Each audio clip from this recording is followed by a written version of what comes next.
Hello everyone, welcome to today's video on reduce downtime in 3 ways to improve productivity.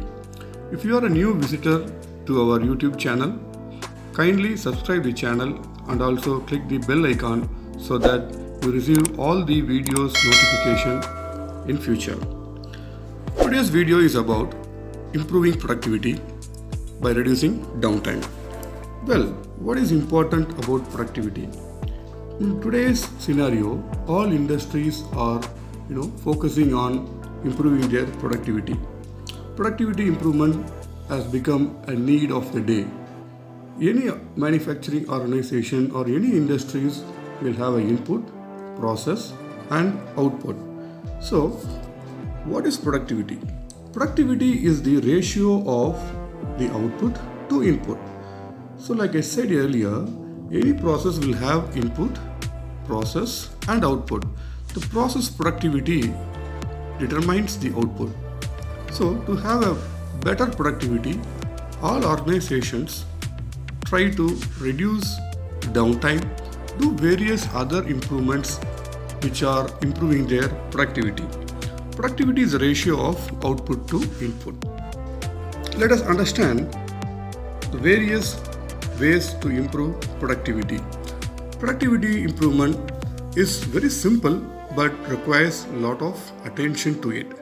Kindly pay attention to the ways which we are about to discuss that can improve productivity. Number 1, decrease in input and increase in output. How does this improve productivity? The value of the inputs and the value of the outputs are two parameters. If you see the ratio between those two is what the process has taken up. To improve the productivity, let's say the value that is spent on the input cost or whatever it is reduced, and also thereby there is a result in increasing output. Is it possible that this can happen? Definitely yes. If you are replacing something in your input which is at a better quality at a lower cost, it is going to be a decrease in cost of the input. However, the output will improve as you are now replaced with a quality input which was compared to the earlier. So similarly, we can also improve productivity by small increase in input and proportionately larger increase in output. For example, if you are using a cutting tool in a machining process and you are improving the quality of the tool, maybe a coating or something, which will definitely going to cost you a bit higher input value. But because of the improvement you have done to the input, the results, the cycle time reduction or the life of the tool, whatever it is, if it is comparatively higher than what you spend for the input, definitely there is a productivity improvement. Thirdly, you can see decrease in the input and no change in the output.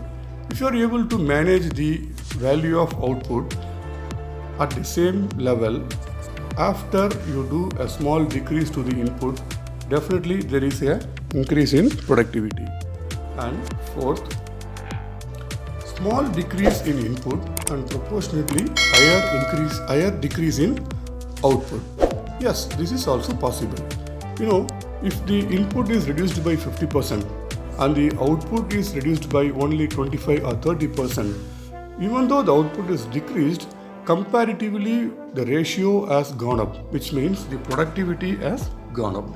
So these are the 4 strategies normally followed to improve the productivity.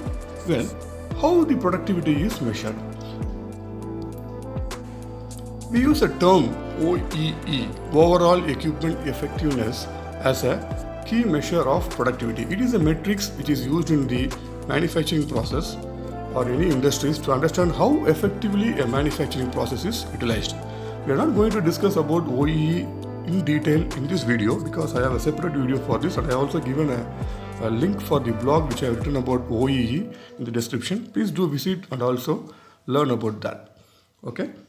So, reducing downtime. Well, why do we need to reduce downtime? So like what I said, the metrics of the measurement of productivity is OEE. OEE is arrived by three parameters: availability, performance, and quality. The availability is largely dependent on the downtime. When there is lesser downtime, the availability is more. When there is more downtime, the availability is less. So, in this video, we are focusing only on the reducing downtime. Okay, let us see the three ways to reduce downtime. First, preventive maintenance, a very important step any industry that has to look seriously to reduce the downtime so that the productivity is largely increased. Second, tools and fixtures presetting. This reduces the time consumed for tool changes, minor stoppages, changeover time, and that also improves productivity to a large extent. Third, training and communication. Yes, training and communication largely affects the productivity. So if you are given good training and communication is better at the workshop, the productivity largely goes up. Let us see about this little detail in the forthcoming slides. Preventive maintenance. Preventive maintenance is done to avoid breakdown. Breakdown does not suddenly happen. Breakdown is the continuation of an abnormality. Any machine which is about to fail, first it will show some abnormality. A fan in your house will not suddenly stop. Initially it will give a noise, it will show some abnormalities, and then if it is not attended, it is going to stop one day, and that is what you call as breakdown. Preventive maintenance avoids abnormalities, which reduces breakdowns. Preventive maintenance must be given large importance so that if you are regularly checking up the oil levels, the bearing conditions, the screws conditions, and your circuits, whatever it is, in your equipments, if you are doing the preventive maintenance checklist, always at the par, the downtime is likely to come down. Secondly, CLI/RT. In TPM, the objective is zero defects, zero breakdown, and zero accidents. Zero breakdowns is largely dependent on the CLI/RT. So cleaning, lubrication, inspection, and retightening is what CLI/RT means. So when you are cleaning the machine, you access that particular place so that you come to know about the abnormalities in this space. When you do the lubrication, when you do the inspection, and all the retightening, these procedures will bring the abnormalities to light so that can be easily attended and it doesn't take forward for a breakdown. Time-based maintenance. Any equipment will fail on a particular time service. Nothing is going to work for the lifetime. There is nothing called a lifetime warranty. Any equipment will fail, any system will fail. Because on the regular usage, it is tend to get used to that. It tends to get spoiled because of the regular usage. On proper maintenance, the chances of breakdown is avoided. If you are able to do some time-based maintenance of changing some parts, changing a bearing based on particular hours of usage, changing a filter in a pump on particular hours of usage, it will largely reduce your breakdown time. We do to our bicycles, we do to our motorbikes. After particular hours of usage, we change it. We don't bother about whether it has been spoiled or not, but still we change it. And when particular time-based maintenance will help you to reduce the breakdown largely. Next, we are going to see about tools and fixtures presetting. Tool change and fixtures change time that is happening in the shop floor are non-productive hours. To improve the productivity, the tool change time, the changeover time has to be reduced. In the shop floor, most of the cases, in most of the industries, the tools are set only when there is a requirement for a change. The tool get breakdown unexpectedly, and suddenly they will have to look for the tool change, and they will go and set the tools, and they run the machine afterwards. This consumes a lot of time. For specifically on significant characteristics, which is in the component, there can be 2 to 3 tools preset and kept ready. If there is any problem in the component quality or there is a tool breakage, we can immediately change the tool if it is preset already. The time taken to do a tool change is supposed to be only the time taken for removing the tool and fixing the next tool. That will happen if there is a proper presetting followed in the shop floor. Fixtures and hand tools presetting are similar preparedness for the changeover. If you are about to do a setting changeover in the machine, the fixtures required and the tools that are required to remove and fix the fixtures must be prepared ready before we start the work. This is what you call pre-setting. Before you do the setting in the machine, we are already having everything pre-set ready for the changeover. All pre-settings will be very effective only when you have a pre-setting tag on the preset tools and the fixtures. Most of the cases what happens is there will be a preset tool, but they do not know the tool height. They do not know what the parameter is set in the particular tool. All those informations can be written in a properly designed preset tag, and it can be properly filled up and attached with the preset tool or the preset fixture, whatever it is. So when you do this, the tool change time, the fixture change time, that is in the industries, will drastically come down, which will improve the productivity. Third, training and communication. Definitely training helps in improving the productivity. Most of the cases, people are unaware of what they are really doing in the shop floor, and they tend to waste time and then tend to do it in a more complex way, which will increase the downtime and thereby reducing the productivity. If the person working in the machine is properly trained on how to execute, how to set, how to do the corrections, and how to operate the machine, he will be very motivated and very productive in his work.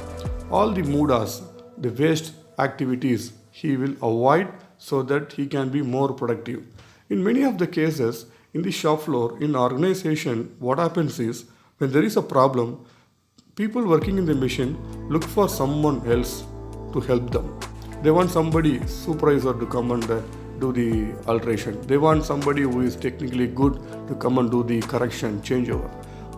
This consumes lot of time, and it also consumes lot of time, and also the quality issues that can prevail because of the person who is not aware of the machine. So a proper training will definitely reduce the downtime and increase the productivity. And next, logbook communication. One of the very important activities that needs to be followed in the shop floor to reduce downtime and improve productivity. A logbook communication. Most of the cases, the previous shift employees may not be able to communicate with the next shift employees directly because they may come at some other time after they leave. It is always good to write a logbook of what has happened in the shop floor and what is the problems they have faced, what is the solutions they have given. Maybe some solutions may be temporary, some solutions may be permanent. Whatever it is should be neatly written in the logbook so that the next person coming to the shop floor is reading every point and is aware of what is in the actually happening in the shop floor, so that he can go and work with care so that it doesn't create any downtime. Well, these three areas, preventive maintenance, tools and fixtures presetting, training and communication, if is properly done in the shop floor, this will largely reduce the downtime and improve the productivity. The productivity improvement is a continuous process and it is not defined by one factor. See, when you are very careful about preventive maintenance, presetting and training, not only these factors affect productivity. However, these factors are one major components that affects productivity. Productivity improvement is a continuous process. These things has to be continuously reviewed by time on time and continuously improved so that the productivity is also continuously improved. So thank you guys. So hope you would have enjoyed listening to this video, and I believe it could have given some value to yourself. Please do subscribe to our channel and like the video, and also hit the bell button so that you get all the videos that I have posted in the channel in near future. Thank you.